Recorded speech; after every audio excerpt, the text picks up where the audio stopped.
Tensions have been soaring here in the Middle East over the past few weeks after US President Donald Trump sent a fleet of warships to the region, threatening to strike Iran if it doesn't come to በኢስታንቡል ሊካሄድ በታቀደውና ከአሜሪካው ልዩ መልእክተኛ ስቲቭ ዊትኮፍ ጋር በሚደረገው የአረብ ስብሰባ ላይ እንደማትገኝ በይፋ አስታውቃለች። የሮይተርስ የዜና ወኪል በዝርዝር እንደዘገበው ኢራን የድርድሩ ቦታም ሆነ ይዘቱ እንዲቀየር አጥብቃ እየጠየቀች ነው። የሆርሙዝ ወሽመጥን ለመዝጋት የሚስተነዘረው የኢራን ማስጠንቀቂያ ከመቼውም ጊዜ በላይ እየበረታ መጥቷል።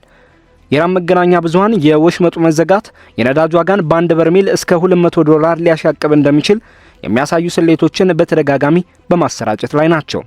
ቢቢሲ እንደዘገበው የኢራን ከፍተኛ መሪ አያቶላህ አሊ ኻሜኒ ማንኛውም በአሜሪካ የሚሰነዘር ጥቃት ቀጠናዊ ጦርነትን እንደሚቀሰቅስ ያስጠነቀቁ ሲሆን በዚህ ግጭት ውስጥ የሆርሙዝ ወሽመጥ ዋነኛው የፍጥጫ ማዕከል እንደሚሆንም አመልክተዋል።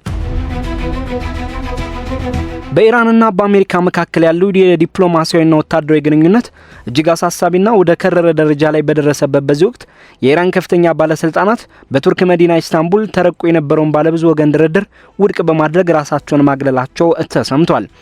ኢራን ይህንን በኢስታንቡል የታቀደውን ስብሰባ ከመሰረዝ ይልቅ ውይይቱ ወደ ኦማን እንዲዛወርና በሁለትዮሽ መልክ እንዲካሄድ ከፍተኛ ፍላጎት እንዳላት ገልጻለች። ይህ የኢራን አቋም ደግሞ ውይይቱ በዋናነት በኒውክሌር ጉዳዮች ላይ ብቻ እንዲያተኩር የሚፈልግ ሲሆን በሌሎች እንደ ባላስቲክ ሚሳኤል ልማትና በጎረቤት ሀገራት ባሉ ታጣቂ ቡድኖች ላይ የሚደረገውን ድርድር ግን ውድቅ የሚያደርግ ነው። ይህ አቋም ለውጥ በተለያዩ ዓለም አቀፍ የመገናኛ ብዙሃን የተዘገበ ሲሆን ሁኔታው በቀጠናው ያለውን ውጥረት ይበልጥ እንዲባባስና ለዓለም አቀፉ ማህበረሰብ ስጋት እንዲሆን አድርጎታል። ከዚህ ዲፕሎማሲያዊ ሽኩቻ ጋር ተያይዞ የኢራን የመንግስት መገናኛ ብዙሃንና ከፍተኛ የሥራ ኃላፊዎች ለዓለም አቀፉ ኢነርጂ አቅርቦት እጅግ ወሳኝና ስልታዊ መተላለፊያ የሆነውን የሆርሙዝ ወሽመጥን ለመዝጋት የሚያስችሉ ዛቻዎችን እያሰሙ ይገኛሉ። የኢራን ስትራቴጂካዊ ስሌቶች እንደሚያመለክቱት የወሳኝ የባህር መተላለፊያ ከተዘጋ በአሁኑ ወቅት በበርሜል $70 አካባቢ የሚገኘው የነዳጅ ዋጋ በአንድ ጊዜ ወደ $200 ሊያሻቅብ ይችላል። የግምት በአሁኑ ወቅት በዓለም አቀፍ የነዳጅ ገበያ ላይ ከፍተኛ አለመረጋጋትን የፈጠረ ሲሆን በዓለም ዙሪያ የነዳጅ ዋጋ በጥፍ ሊጨምር ይችላል የሚል ስጋት እንዲያይል አድርጓል። እንደ መንግስት ይፋዊ የዜና ማሰራጫዎች ዘገባ ከሆነ ኢራን በኢስታንቡል ሊካሄድ በታቀደውና ከአሜሪካው ልዩ መልእክተኛ ስቲቭ ዊትኮፍ ጋር በሚደረገው የአረብ ስብሰባ ላይ እንደማትገኝ በይፋ አስታውቃለች። የሮይተርስ የዜና ወኪል በዝርዝር እንደዘገበው ኢራን የድርድሩ ቦታም ሆነ ይዘቱ እንዲቀየር አጥብቃ እየጠየቀች ነው። ቴህራን እንደ አማራጭ የጠቆመችው ኦማንን ሲሆን በውይይቱም ላይ እንደ ሳውዲ አረቢያ፣ ኳታር፣ ግብጽና ቱርክ ያሉ ቀጠናዊ ሀገራት እንዳይሳተፉ የሚል ግትር አቋም ይዛለች። ይህ ሁኔታ ከኢራን ዲፕሎማሲያዊ ምንጮች ከሚመጡ መረጃዎች ጋር የሚገጣጠም ሲሆን ሀገሪቱ የሚሳኤል ፕሮግራሟን ለድርድር የማይቀርብ ጉዳይ አድርጋ እንደምትመለከተውና ንግግሩ በኒውክሌር ፋይሉ ላይ ብቻ እንዲገደብ እንደምትፈልግ ያሳያል። ዘ ዎል ስትሪት ጆርናል እንደዘገበው የኢራን ባለስልጣናት እነዚህ ቅድመ ሁኔታዎቻቸው ካልተከበሩ ከድርድሩ ሙሉ በሙሉ እንደሚወጡ በግልጽ አስጠንቅቀዋል። ለኢስታንቡሉ ጉባኤ ሲደረግ የነበረው ዝግጅት በዚህ መልኩ መስተጓጎሉ ከፍተኛ የሆነ የወታደራዊና የፖለቲካ መካረር መፈጠሩ ተነግሯል። መጀመሪያ ላይ ንግግሩ የታቀደው በቀጠናው ያለውን ግጭት ለማርገብና በፋርስ ባህረ ሰላጤ ላይ የአሜሪካ ወታደራዊ ግንባታ በጨመረበት ወቅት በኢራን የኒውክሌር መርሃ ግብር ላይ ሰፊ ውይይት ለማድረግ ነበር። ለዚህ የሚረዳ ዘንድ ከፓኪስታን፣ ከተባበሩት አረብ ኤሚሬትስና ከሌሎች ሀገራት የተውጣጡ የውጭ ጉዳይ ሚኒስትሮች የውይይቱን ሂደት እንዲያመቻቹ ተጋብዘው ነበር።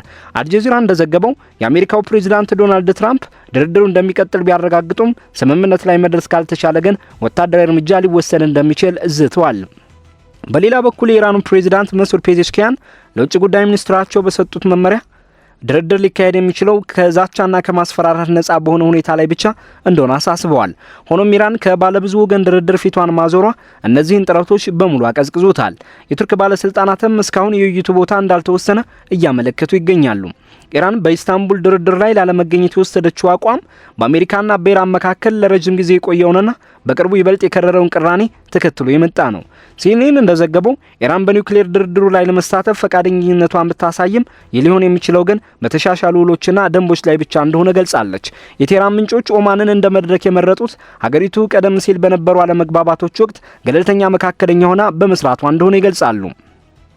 የጦርነት ጥናት ኢንስቲትዩት ባደረገው ትንታኔ መሰረት የኢራን ፍላጎት ውይይቱን በኒውክሌር ጉዳዮች ላይ ብቻ በመገደብ እንደ ሚሳኤል ቁጥጥርና ለተተኪ ኃይሎች የሚደረግ ድጋፍን የመሰሉ የአሜሪካን ቀዳሚ ፍላጎቶች ወደ ጎን ለማለት ያለመ ነው። በዚህ ሂደት ውስጥ የተሳተፉ ቀጠናዊ ዲፕሎማቶች ለሮይተርስ እንደገለጹት የቴህራን ጥብቅ ቅድመ ሁኔታዎች ስብሰባው እንዲራዘም ወይም ሙሉ በሙሉ እንዲሰረዝ ሊያደርጉት ይችላሉ። ይህ ደግሞ በሁለቱ ሀገራት መካከል ሊፈጠር የሚችለውን ግጭት ለመከላከል የሚደረገውን ዲፕሎማሲያዊ ጥረት ይበልጡ ስብስብና አስቸጋሪ አድርገዋል።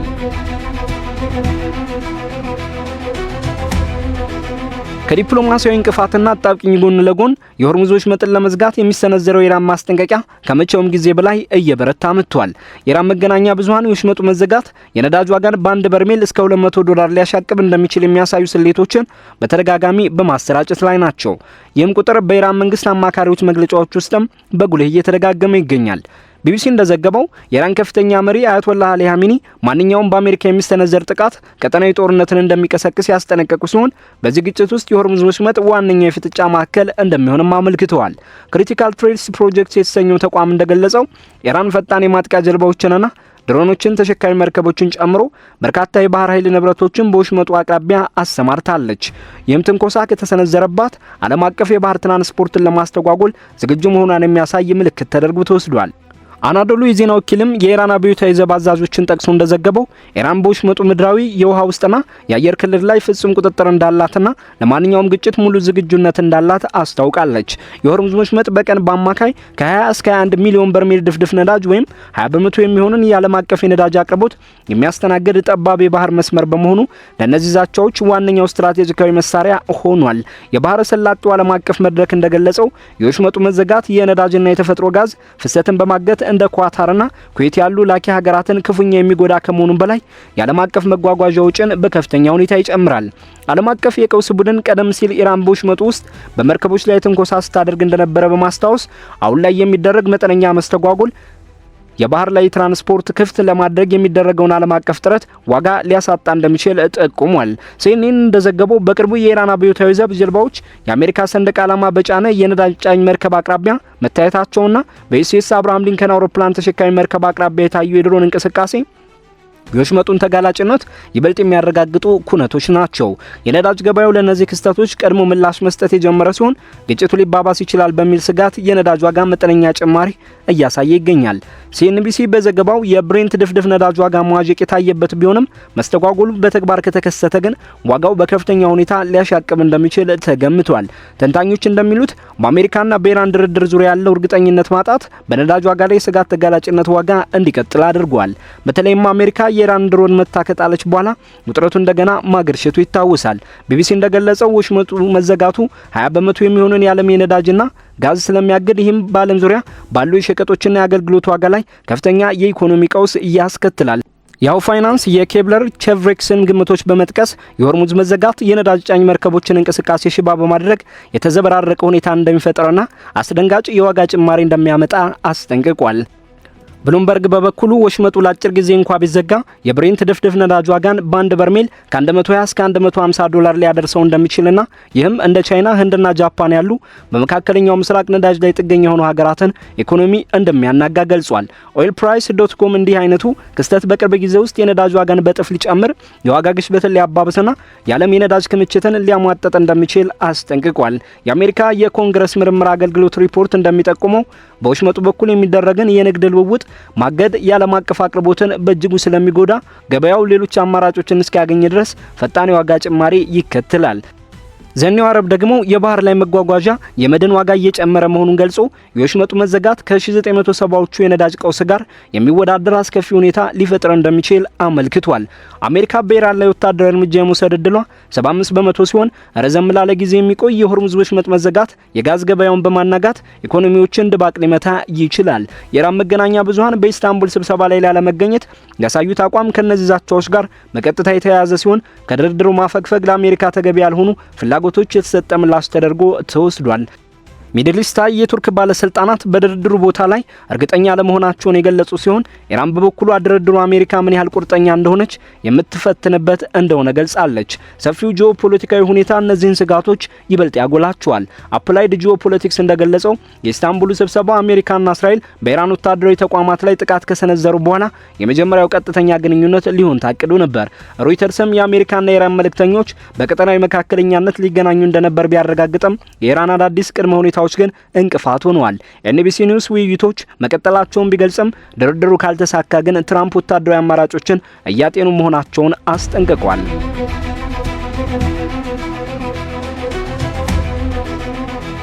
በአሁኑ ወቅት በመካከለኛው ምስራቅ እየታየ ያለው ዲፕሎማሲያዊ ድባብ እጅግ አሳሳቢ ደረጃ ላይ ደርሷል። ታዋቂው የፖሊሲ ጥናት ተቋም ቻተም ሃውስ የአሜሪካን ጥብቅ ፍላጎቶች በዝርዝር አስፍሯል። እነዚህ ፍላጎቶች የኢራንን የኒውክሌር መርሃ ግብር መገደብን፣ የባላስቲክ ሚሳኤል ልማት ላይ ቁጥጥር ማድረግንና ለቀጠናው ተኪ ታጣቂ ቡድኖች የምታደርገውን ድጋፍ መቀነስን ያካትታሉ። ይሁን እንጂ እነዚህ የአሜሪካ ጥያቄዎች ኢራን ለማትደራደርባቸው ቀይ መስመሮች በመሆናቸው ቀጥተኛ ፈተና በመሆናቸው በሁለቱ ሀገራት መካከል ያለው ልዩነት ሰፍቶ ይታያል። ክሪቲካል ትሬስ ኢራን አሜሪካ ወታደራዊ እርምጃ ከመውሰድ እንድትቆጠብ ለማድረግ የምትጠቀምባቸውን ስብስብ ዲፕሎማሲያዊ ስልቶች በዝርዝር ዘግቧል። ይህም አሜሪካ ወታደራዊ ኃይሏን ከቀጠናው እንድታስወጣ የሚጠይቁ ቅድመ ሁኔታዎችን ማካተቱን ጠቁሟል። ዋሽንግተን ፖስት ድርድሩ በዋናነት ጦርነትን ለማስቀረት ያለመ እንደሆነ ገልጾ የቀጠናው ኃይሎች መጀመሪያ ላይ በኒውክሌር ጉዳይ ላይ ብቻ ትኩረት እንዲደረግ ግፊት እያደረጉ መሆኑን አመላክቷል። ሆኖም ዘ ናሽናል ዴስክ እንደዘገበው ከሆነ የፕሬዝዳንት ትራምፕ ቡድን ሁሉን አቀፍ ስምምነትን እንደሚፈልግና ይህም ኢራን በቀጠናው የምታንቀሳቀሳቸውን ታጣቂዎች ወደ ኋላ እንድታፈገፍግ ማድረግን እንደሚጨምር ግልጽ አድርጓል። ዘጋርዲያን የኢራኑ ፕሬዝዳንት መሱድ ፔዜሽኪያንን ንግግር በመጥቀስ ሀገራቸው ፍትሃዊ ለሆኑ ንግግሮች ዝግጁ መሆኗን ቢገልጹም ይህም ግን የሀገሪቱን ክብርና ሉዓላዊነት በጠበቀ ሁኔታ ላይ ብቻ የተመሰረተ መሆን እንዳለበት አሳስበዋል። ይሁን እንጂ የአረብ ሀገራትን ያሳተፉ የድርድር እቅድ አሁን ላይ አደጋ ውስጥ መውደቁ ይነገራል። ዘ ኒውዮርክ ታይምስ ዲፕሎማቶች ቀውሱን ለማርገብ ሌት ተቀን እየሰሩ ቢሆንም የተቀረጹት እቅዶች እጅግ ደካማ በሆነ መሰረት ላይ መቆማቸውንና በማንኛውም ጊዜ ሊፈርሱ እንደሚችሉ ገልጿል። ፒፕልስ ዴይሊ በበኩሉ በአሜሪካ ወታደራዊ መሬትና በዲፕሎማሲያዊ ሂደት መካከል ያሉትን ተቃራኒ ምልክቶች በማንሳት ሁኔታው እጅግ አደገኛ ደረጃ ላይ መሆኑን ጠቁሟል። ዛናፑርና ኤክስፕረስ በበኩሉ የአሜሪካ ወታደራዊ ግንባታ በጨመረበት በዚህ ወቅት የድርድሩ ቦታ ሊቀየር እንደሚችል ከምንጮቹ ማግኘቱን ዘግቧል። ታይምስ ናው ደግሞ ኢራን በኦማን በዝግ የሚደረጉ ንግግሮችን እንደምትመርጥ አብራርቷል። የሆርሙዞች መጠን በተመለከተ ኤነርጂይዝ የተሰኘው ተቋም የኢራን አብዮታዊ ዘብ የሚያደርጋቸውን ወታደራዊ ልምምዶች ቢጠቅስም ወሽመጡን ሙሉ በሙሉ የመዝጋት ስጋት ግን ዝቅተኛ መሆኑን ይሞግታል። ሆኖም ጂማን ክሮኒካል የኢራን መንግስት አማካሪዎች የንግድ መስመሮችን ለማስተጓጎል የሰነዘሩትን ዛቻ በመጥቀስ ስጋቱ ከፍተኛ መሆኑን አስጠንቅቋል። ኢራን በኦማን በኩል የምታስተላልፋቸው መልእክቶች ማቆሟን ሲዘገብ የኢራን የውጭ ጉዳይ ሚኒስትር አባስ አራቅቺ አሁን ያለው ሁኔታ ለድርድር አመቺ አለመሆኑን መግለጻቸው ተሰምቷል። የኢራን ከኢስታንቡል የድርድር ማዕቀፍ መውጣትና የሆርሙዝ መጠን ለመዝጋት የሰነዘረችው ዛቻ ቀጠናውን ወደማይታወቅ አደጋ ውስጥ ከቶታል። የነዳጅ ዋጋ መዋዠቅ የኢራን ስሌት እንደሚተነብየው ዋጋው በጥፍ ሊጨምር እንደሚችል ያሳያል። ይህም የዓለምን ኢኮኖሚ በእጅጉ ሊያናጋው ይችላል። ምንም እንኳን የዲፕሎማሲ በሮች ሙሉ በሙሉ ባይዘጉም መጪው መንገድ ግን እርግጠኝነት በሌለው ሁኔታና በከፍተኛ ስጋት እየተሞላ ነው። ይህም የዓለምን የኢነርጂ ፍሰትና የደህንነት መዋቅር ዳግም ሊቀርጸው የሚችል ክስተት ሆኖ ተመዝግቧል።